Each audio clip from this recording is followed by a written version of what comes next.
Jim was a very passionate person, and he really, really believed in this First Amendment. Jim really believed very deeply in our freedoms as Americans, in social justice, and he was compelled to speak for those who didn't have a voice. And I think a lot of this began with his inner city work when he was in college, and then Teach for America. And I think once he became a journalist, he really found a very good way to meld his love for writing with the plight of people who really didn't have a voice. So I particularly want to thank the New England Coalition for recognizing Jim, and I want to thank Phil Balboni of Global Post and all of Global Post for doing the unusual thing. Jim was a freelancer for them. He was not staff, he was not on salary for them, he was a freelancer. And yet Phil convinced their insurance to help us with the search for Jim. So he stood up for his freelancer, which is definitely not the usual case. So we're very indebted to Global Post for working so hard to try to find and bring Jim home. Additionally, David Bradley of The Atlantic in Washington was an incredible advocate for Jim and for all of those in captivity. David was instrumental in working tirelessly on behalf of all of them. So I'm particularly touched by what this New England Coalition stands for, because a lot of what Harriet was fighting for, a lot of what Tom was speaking about, is why we've established the James W. Foley Legacy Foundation. Because Jim really believed that every American was important, that when he was found captive, ended up being kidnapped, and was held with 4 other Americans, he really trusted that the government was going to be there for them and really work hard to get them out. And we truly, if I'm honest, we truly struggled as families of American hostages because we were not allowed to know anything. So as far as right to know, we were kept totally in the dark throughout his whole captivity, and it was a very daunting experience. So one of the things we want to do at his foundation is to advocate for the right to know of families of American hostages, that they might be able to work hand in hand with our government and with agencies as opposed to totally separately. So because that just added to our heartache and our inability to bring Jim home, truly. So that we really applaud our president for calling for the Hostage Review Committee, and we've been working very hard with other families to make sure that this really happens and that we can actually have an accountable person for Americans who should have the same fate as Jim, be kidnapped. Because this is truly not just a problem for journalists. Some of these terrorist organizations would love to capture any aid worker or tourist or student abroad. Yeah, you know, I mean, it's really a huge issue. And so we feel that as the United States of America, we should have an ability to at least know what our government can and will do for us. The second thing that the foundation hopes to do is, again, to help the freelancer who has been an underdog in the news and media industry for a long time. I had the privilege of going to Columbia University with Charlie Sennett, also of Global Post, and David Rode, 2 other wonderful advocates of ours, when they unveiled the standards for freelancers that many news organizations unions and freelancers have signed on to improve safety for journalists. And then the final area we're hoping to do is, Jim had a passion for kids in our inner city, kids at risk. So we hope to nourish their love for literature, and to also help mentor some of them who really need a mentor. I've said enough. Thank you. I'm playing center field. Freedom of the press is easy to speak or say. There are some special issues associated with Jim's captivity that I just really want to touch on. We were struggling with the idea of media silence, pros and cons. Quite honestly, the FBI told us that was the way to go. The captors certainly did. I think people in Jimmy's situation did not benefit from media silence. The people who are trying to retrieve the captive are allowed to take their time. The captors are allowed to do whatever they wish. So if we had to do it over again, Diane and I both agree that we would not ever be media silent. We would use the power of all of you people in this room to change attitude and force action in this country where votes speak. And only the press can do that. In addition, we became very close to the captives who lived with Jimmy for a year and a half. We lost that time with Jimmy. So we spent a week to 10 days talking with them, finding out what happened for that period of time. We learned some things that we wanted to know. We learned some things that we didn't want to know. We learned that Jimmy was able to be a human being far above what we could have ever prayed for. But what we learned also was that in France and in Spain, journalists banded together in groups, met weekly, bi-weekly. They vetted rumors. They cataloged truth. They elected a very high-level journalist as a point of context, and he or she would go to the government, to the highest levels, in France, even to the level of President Hollande, and say, listen, this is what we know. What are you doing? And if you're not doing anything, we're going to the streets. Again, they were trusting the power of media to make change in lives and government.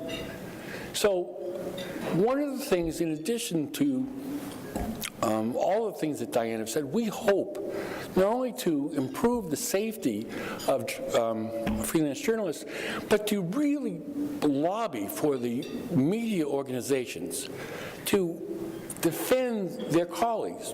Not eat their young, not wait for the next big story, but to actually group together to defend those people who were on their mission to deliver the truth, but who have been struck down by being captive or whatever else. We need to protect each other. Otherwise, there's no freedom of the press. We can talk about it, but if we don't protect it, then it's not going to be there. Thank you. Thank you so much.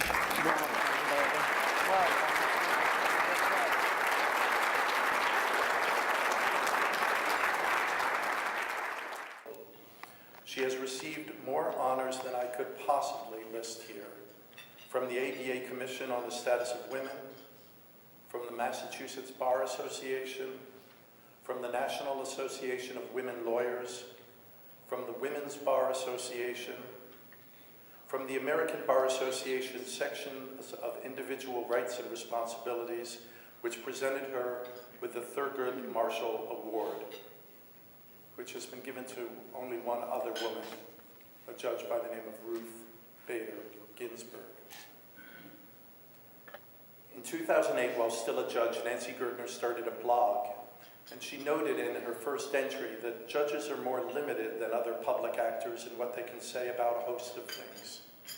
But she added, I think judges have a responsibility to participate in the public debate.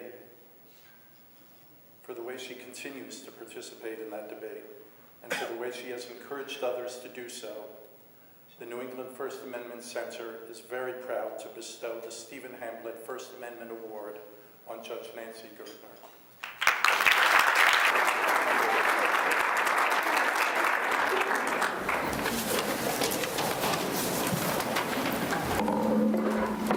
am delighted to accept this award, both in the name of the New England Coalition and in the name of Stephen Hamblett.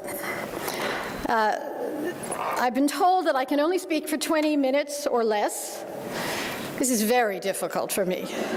My husband, moments before I came up here, described me as a prime exponent of the Fidel Castro school of speech. So I can speak for either 5 minutes or I can keep on going, and I'll make sure I'll be better than that. I left a job that I dearly loved, which was judging, so that I could speak. Although again, friends of mine say, and exactly what were you doing during those 17 years? I was speaking as much as I could. Now I'm writing a book about judging, a critical book about judging. It is in fact a book I started the day I took the bench.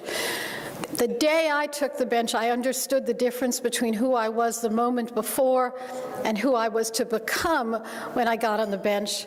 The struggles to be me in this very difficult job, the struggles to be the advocate that I had been with the passions that I had, and yet to be a fair judge. And because those passions were so clear, I didn't have a confirmation conversion. I wasn't lobotomized the minute I got on the bench to pretend that I had no opinions. I knew exactly what I believed in, and the challenge was to figure out how to deal with what I believed in, what I cared about on the one hand, and the job on the other, and I wrote about that. Now, here's the problem. I'm writing about that now, and I wrote about that all during the 17 years. I write on little pieces of paper or in my computer, and I put them in the drawer. I have a long history of doing that. When I was single, we married late, whenever anyone broke up with me, I used to write these incredibly nasty letters. Florid prose, profane, incredibly nasty letters. You know, you are an emotional cripple, I would say. And I'd put them in a drawer. So over 17 years, I was writing little notes about judging and all this kind of stuff, and I also put them in a drawer. And John is really worried that one of these days in a Globe column, I'm going to take out the wrong piece of paper. Governor Baker is an emotional cripple, I will say. No, I won't say that. So now I'm writing. I'm giving voice to what I thought about those 17 years, and I'm providing a source for anybody who wants it. Not anybody who wants it, but oftentimes providing a source. In fact, I thought I would make an offer right now that I will meet anyone in my trench coat on the 3rd level of the garage in the basement here. No questions asked. As I said, I left the job that I loved because I wanted very much to speak.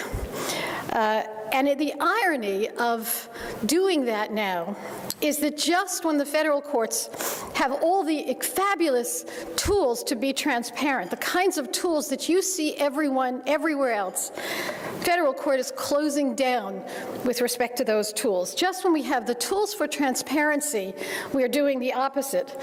Now, part of that, and it's critical that we do something about it. So I want to talk about really 4 things. One seems not to fit into this discussion, but I think it has to be said, which is the ways in which courts speak in tongues. Right? Speaking in tongues is one thing I want to talk about. 2, cameras in the courtroom. 3, sealing open documents, sealing public documents, and then finally judicial speech. What is first the speaking in tongues? I heard about speaking in tongues this morning when I listened to David Bowery's report on the First Circuit argument yesterday. So here's what I mean by speaking in tongues. We cannot address the voir dire in this case, the Chief Judge said, of the First Circuit, because there's no showing of irreparable harm. Right? Sounds like English, right? But it is not. There is no irreparable harm in intervening in a case in advance with respect to the jury selection, because we don't know whether he's going to be convicted or not. All right, fair enough. But if he is convicted, the door's shut. Here's what I mean. All of a sudden, the right to challenge jury selection narrows dramatically after you're convicted. After all, a jury has been selected and has made a decision. how do we begin to unpack the fairness of that decision? Particularly when the Supreme Court only last year said that the statements of jurors are admonished not to talk to the press, and if they do, their statements can't be admitted into evidence. How will you ever unpack the fairness of the process? What is irreparable harm? I want to see people talk about that. I want to see people understand it. That's speaking in tongues. And one way to address the speaking in tongues is if we could possibly see what was going on in the court.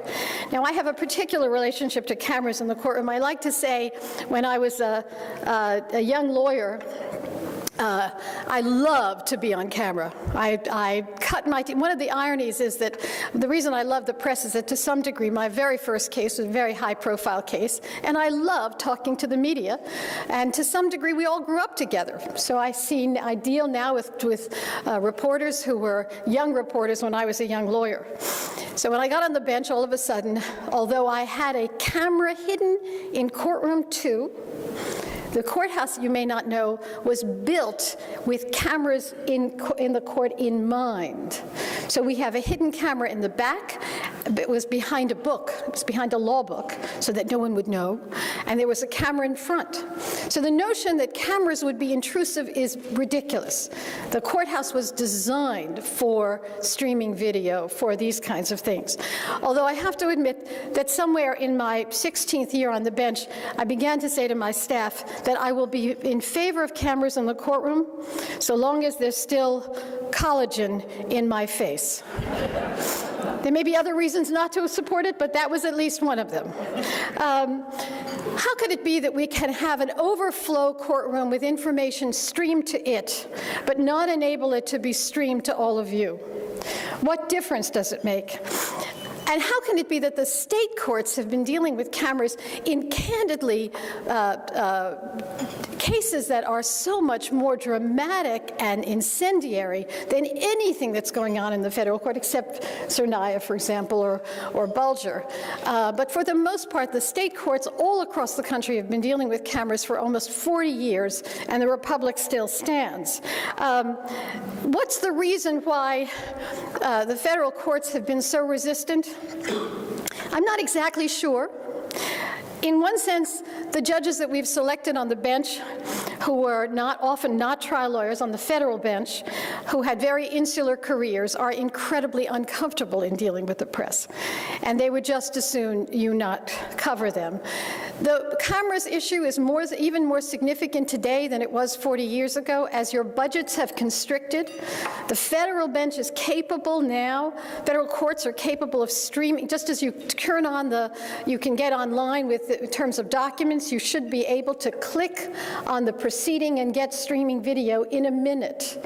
And so as your budgets have constricted, it would make it so much easier to cover the courts if you could go back to your office and deal with and be able to look at whatever is going on in the court. In fact, a few weeks ago, someone asked me about someone was covering the Hernandez case and the Zernayev case at the same time.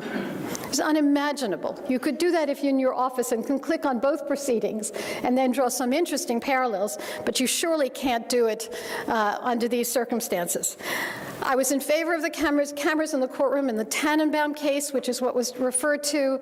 This was the prototype of the case that ought to have been covered in this way. This was a young man who was downloading songs off the internet. And I was getting emails from around the world from young men and women saying, what's going on? What are the record companies doing? And if there ever was a case to have allowed streaming video, this was the case. And so I ordered it. The First Circuit took the time to find a rule which had never been published that was in the bowels of the building that barred cameras under these circumstances.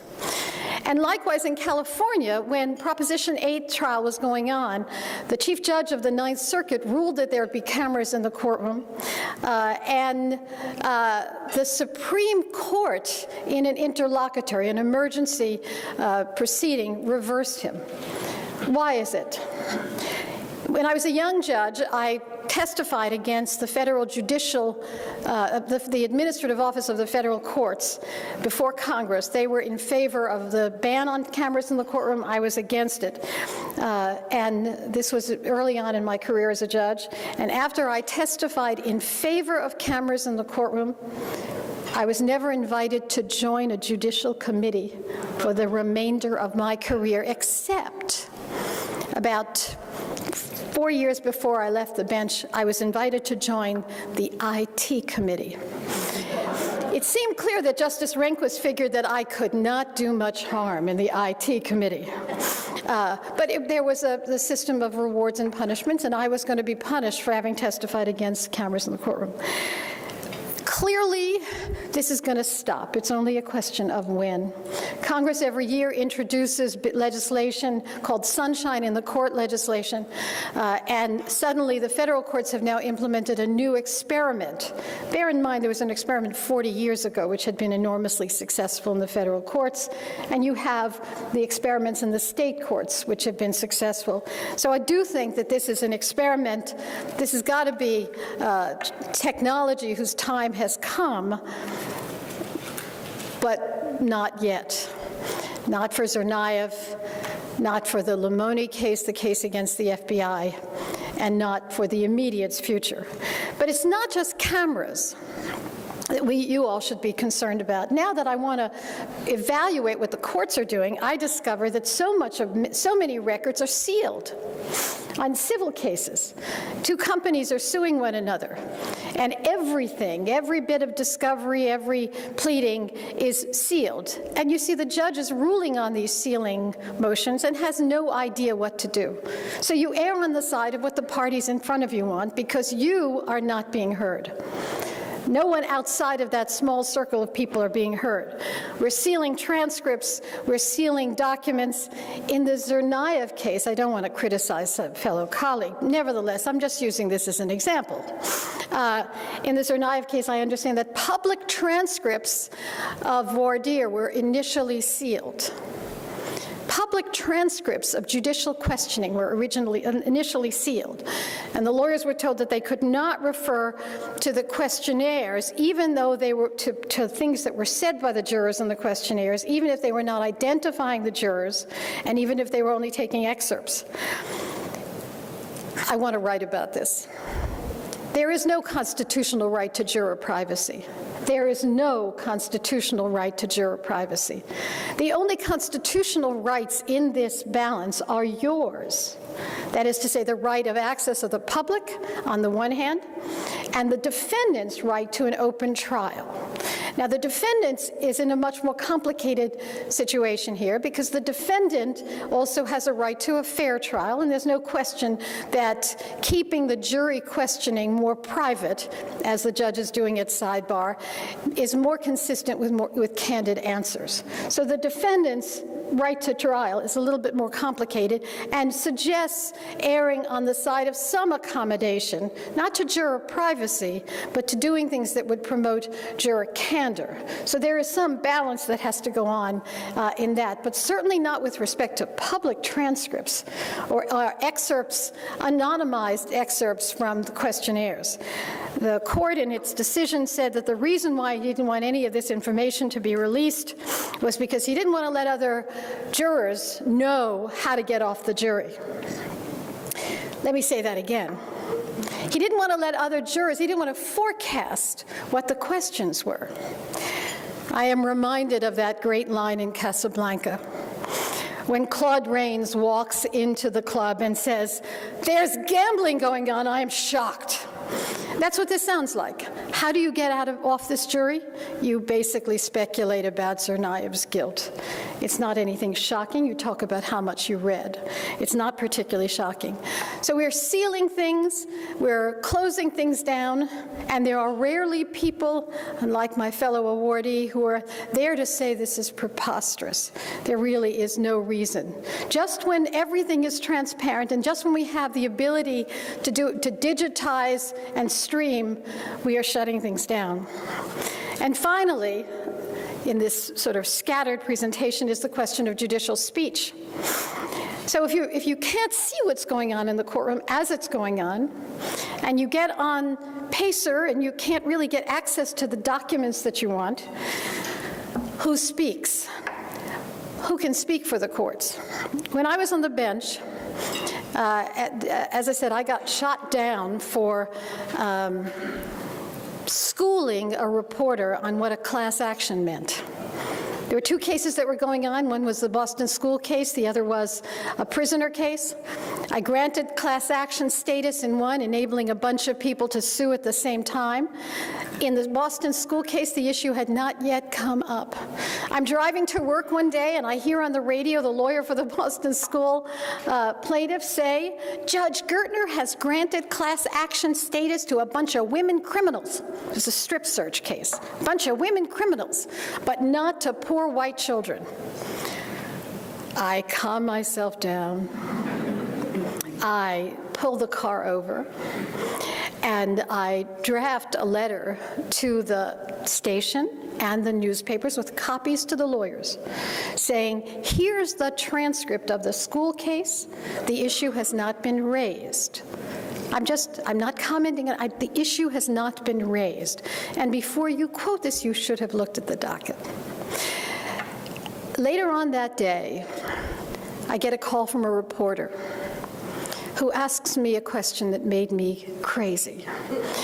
He says to me, Judge Gertner, I'm covering this, and it's like 4 o'clock, and we want to do something about the mistake we made in the initial coverage that, that in fact you hadn't denied class action status. And I have a simple question. He says, what's a class action? I go, please don't ask me anything further than what I've already done. Call someone else. He calls me back. He says, 5 o'clock, I have a deadline. I couldn't reach anyone else. What's a class action? And I explain it to him. And I say to him, suffice it to say that the school case was more complicated. That's why we had additional briefing than the prison strip search case. And for that, I was disqualified. And it sent a chill, it sent a chill to other judges who might want to not comment on the case in front of them, but at least explain. Now, maybe I shouldn't have been the one explaining. It certainly wasn't the best thing for me to be the one explaining this, but the court did not have a press office. The court needs a press office to answer your questions. So either you have questions and you have a press office, or you can download the proceedings so that you can get a full sense of the context, or you go online and you can actually see the materials. One way or the other, we should be facilitating an understanding of the proceedings rather than doing the opposite. So what did I do after that? Well, I clearly felt silence. There was no question about it. So I began to write opinions. And the first 4 pages of the opinions, it can now be said, were press releases.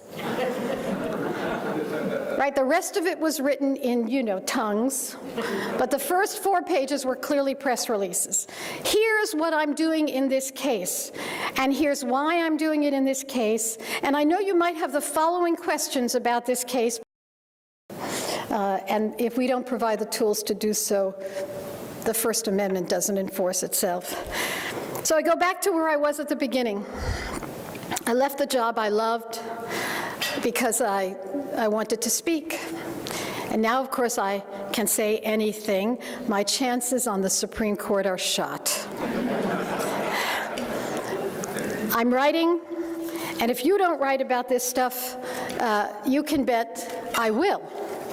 As I said, the First Amendment doesn't enforce itself. It requires institutional supports, this organization, your lawyers, the courts. It requires work to make the First Amendment work, because without it, the courts in particular will essentially be described like kabuki rituals. I watch and I listen to what you write about the courts, where there is no analysis of what is really going on. So I repeat the offer I made at the beginning of this talk. We're on the 3rd floor in the garage. I'll be the one in the trench coat. You can stay on one side of the pillar, I'll stay on the other. And as Joan Rivers used to say, we'll talk. Thank you.